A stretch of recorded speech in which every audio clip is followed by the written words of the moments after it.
얼마 전 교회 뒤뜰을 살피다 참으로 신기한 일을 목격하였습니다. 올 겨울이 어느 해보다도 무척 추웠고 그것도 길게 이어졌다고 생각하는데 놀랍게도 벌써 수소나 상사와 싹들이 움트고 있었기 때문입니다. 잘못 보았나 싶어 조금 가까이 하여 살펴보니 정말이었습니다. 푸릇한 기운을 뿜으면서 저들은 솟아나고 있었습니다. 그것도 무더기로 말입니다. 매섭게 추웠던 기억이 아직도 생생한데 봄은 이렇게나 빨리 우리 곁으로 다가온 것입니다. 그날 봄은 우리의 생각보다 빨리 와서 우리가 미처 누리기도 전에 떠나가버리는 참 야속한 계절이구나 하고 생각했습니다. 한두 번 말씀드렸습니다마는 입춘할 때 덜 입자를 써서 입춘을 봄으로 들어간다 말하는 이들이 종종 있는데 그게 아니었습니다. 일어설 입을 쓴 입춘인데 그날 봄이 그야말로 일어서고 있는 모습을 본 것이었습니다. 교회력으로는 지난주 수요일부터 사순절기가 시작되어 우리는 교회력을 갈아타고 있습니다. 봄이라는 새로운 계절은 일어서고 있는 때 교회력으로는 사순절기로 들어서는 주일 우리는 역대기서의 말씀을 마주하고 있습니다. 오늘 본문은 역시나 다윗의 공을 회고하는 내용인데 하나님의 궤를 예루살렘으로 옮겨온 내용의 일부입니다. 그동안 이 궤는 아비나답의 집에 보관되어 있었는데 다윗에 의하여 언약의 도성인 예루살렘으로 옮겨옴으로써 다윗 왕가의 정통성을 상징하게 되었습니다. 따라서 다윗으로서는 아주 뜻깊은 행사를 추진한 것이었습니다. 그런데 성도 여러분이 잘 아시다시피 이 일은 쉽지 않았습니다. 그는 그것을 옮겨올 때 웃사라는 사람이 모는 달구지로 옮기려 했는데 그만 속아 놀라 펄쩍 뛰므로 궤가 떨어지게 되었고 하나님의 궤를 떨어지지 않게 붙들 때 그는 현장에서 사망하는 일이 벌어졌던 것입니다. 이 일은 당대 사람들에게 참으로 엄청난 충격을 준 사건이었습니다. 법궤가 떨어져서 파손이 되는 일을 막으려 하는 것은 아주 정당한 일이었는데 어찌하여 하나님께서는 현장에서 그 일을 도모했던 일을 죽게 하셨는가? 하나님을 향한 이스라엘의 신앙 혹은 다윗의 신앙이 일순 흔들리는 순간이었습니다. 다윗 역시 이 일이 간단한 것이 아님을 깨달았고 그런 실패를 거친 후 숨을 고르고 재차 시도하였습니다. 아시다시피 출애굽기를 보면 하나님의 궤는 전문 레위 사람들에 의해 어깨에 메어 옮기도록 하였습니다. 25장 14절 그 채를 궤 양쪽 고리에 꿰어서 궤를 매게 하며 라고 말씀합니다. 다윗은 이 내용을 기억해내고 오늘 그대로 준행하여 평안하게 법궤를 안치할 수 있었다는 내용입니다. 우리는 오늘 이 단락에서 특별히 주목하는 낱말 하나가 있는데 그것은 바로 우리 성경에서는 채라고 번역된 낱말입니다. 하나님의 궤를 이 채에 꿰어 어깨에 메고 옮길 수 있었다는 것입니다. 그런데 레위기 26장 13절을 보면 이 채가 멍에의 빗장이라고 번역되고 있음을 볼 수 있습니다. 히브리 말로는 모타라는 낱말인데 이것이 각각 다르게 번역되고 있는 내용을 주목하려는 것입니다. 레위기는 이스라엘이 겪은 고난과 압제를 상징하는 낱말로 쓴 반면 오늘 역대기는 아주 특이하게도 하나님의 괴를 어깨에 매는 채라고 함으로써 바딤이라는 낱말로 쓰여지는 다른 용례와 달리 이 단어, 즉 모타를 쓴다는 점 말입니다. 한마디로 같은 단어이지만 하나는 멍에로 하나는 괴를 옮기는 채로 번역하고 쓰이고 있다는 것을 기억하자는 것입니다. 가만히 생각해 보면 우리들은 온갖 형태의 짐을 지고 살아가는 것 같습니다. 그럼 무슨 어린아이가 인생에 짐이 있겠는가 생각하기 쉽습니다마는 어린아이들도 역시 자라나야 한다는 삶의 과제가 있다는 점에서 보면 인간은 누구라도 예외 없이 각자의 인생의 짐을 지고 살아가는 존재라고 할 수 있겠습니다. 성도 여러분은 어떠신지 모르지만 저는 집에서 보통 수돗물을 마십니다. 미세 플라스틱이 어마어마하게 우리 이목을 끌고 있고 뜻밖에도 수돗물은 우리가 정수해서 마신다든지 혹은 다른 여타의 음료보다도 오히려 미세 플라스틱에서 안전하다는 보도를 들은 후 그 다음부터 이렇게 실천하고 있습니다. 저는 이번 설을 지나면서 기억나는 일 가운데 하나가 있는데 첫째 가족이 설날 오후에 와서 며칠 묵다 갔습니다. 그런데 제가 무슨 상황에서 나는 수돗물을 마신다 라는 말을 무심히 했는데 둘째 손자 아이가 이걸 기억하고는 어느 순간 이 말을 흉내내고 있었습니다. 수돗물 한 잔 먹고 뭘 해야지 하는 말을 하였습니다. 야, 네가 왜 수돗물을 마셔? 할아버지가 수돗물 마신다 하니 저도 수돗물을 마시고 무엇을 하겠다 이렇게 말하는 것이었습니다.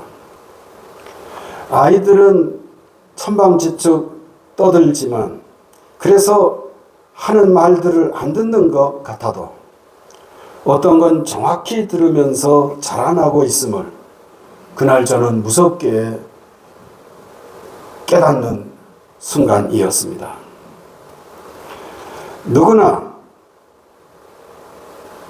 아마 그런 생각을 하지 않았을까요? 그 장면을 보신다면 만약에 아이들이 시간이 흐르면서 자라나지 않는다면 지식을 습득하지 못한다면 그건 어른들로서 바라는 일이 아닐 것입니다.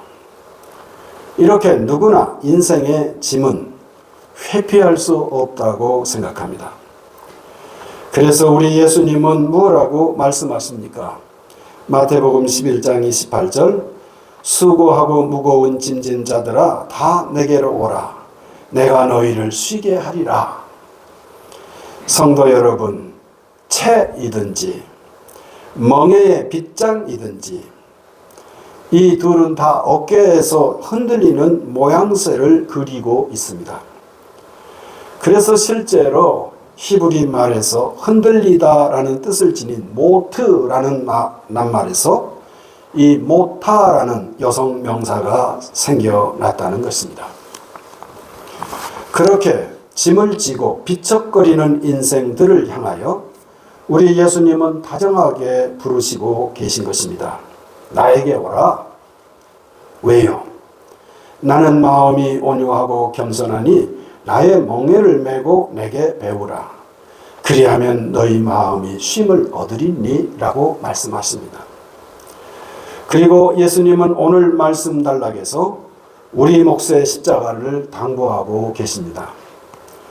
누구든지 나를 따라오려거든 자기를 부인하고 자기 십자가를 지고 나를 따를 것이니라.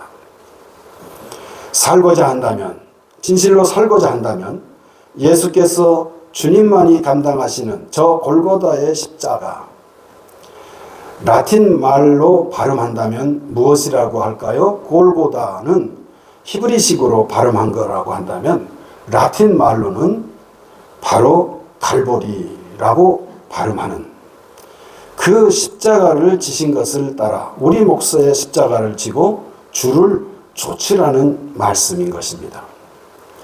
이를 아주 강하게 말씀하시는 내용이 오늘 말씀 단락입니다. 누구든지 자기 목숨을 구원하고자 하면 잃을 것이요 누구든지 나와 복음을 위하여 자기 목숨을 잃으면 구원하리라.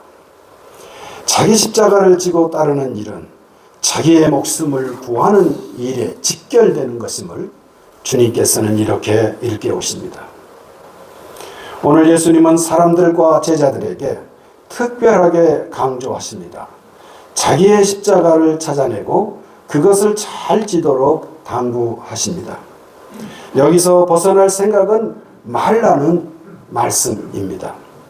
그렇다면 예수님의 십자가를 더욱 각별하게 헤아리게 되는 사순절기를 우리는 맞으면서 자기가 감당할 신앙의 내용을, 즉 그 십자가를 기억할 수 있기를 원하는 것입니다.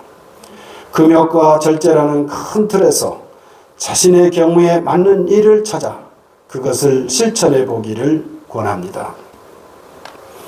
성도 여러분, 여기서 생각할 내용이 하나 있습니다. 하나님께서 예수님으로 말미암아 교회를 통하여 어떤 뜻이 우리들에게 전달될 때 그것을 그냥 외면하지 말라는 것입니다. 그걸 달게 감당하면 그것은 그 성도에게 자기 몫의 십자가가 될 것입니다. 그렇지만 교회를 통하여 권해지는 내용을 외면하는 순간 그 일은 그에게 짐이 되고 멍해가 될 수 있음을 잊지 마시라는 말씀입니다. 그래서 성경은 뭐라고 말합니까? 순종이 무엇보다 낫다고요? 제사보다 낫습니다. 사무엘상 15장 22절, 여호와께서 번제와 다른 제사를 그의 목소리를 청종하는 것을 좋아하심과 같이 좋아하시겠나이까. 순종이 제사보다 낫고 듣는 것이 순양의 기름보다 나으니 라고 말합니다. 다음으로 기억할 내용입니다. 그 십자가를 자신이 홀로 감당하려고 하지 마시라는 것입니다.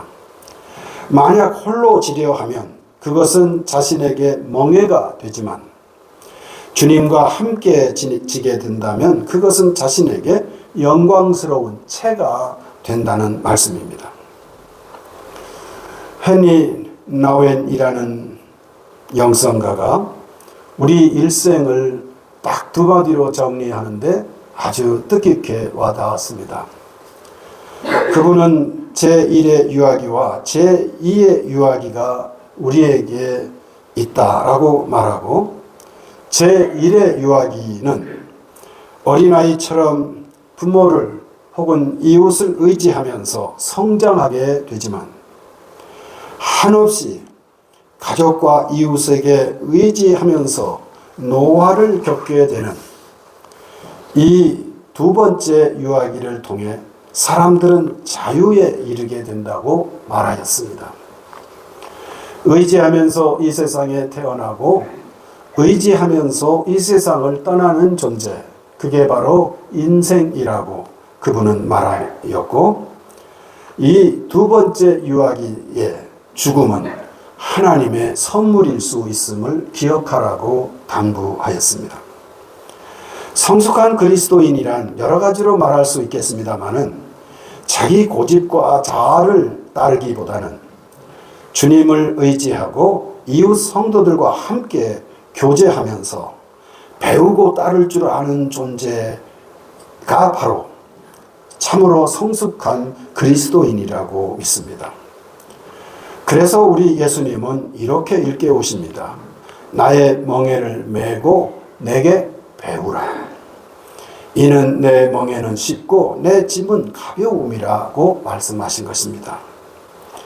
인생의 짐, 인생의 과제가 면제된 인생은 없습니다. 그 짐, 그 과제를 잘 찾고 기억하여 성령님 안에서 그것을 주님께 내어놓을 줄 아는 사순절의 신앙생활이 되었으면 좋겠습니다. 혼자서 감당하면 그것은 멍해가 되고 주님과 함께하면 그것은 영광의 채가 됨을 기억하시고 슬기로운 사순절기의 삶이 되시기를 주님의 이름으로 기원합니다.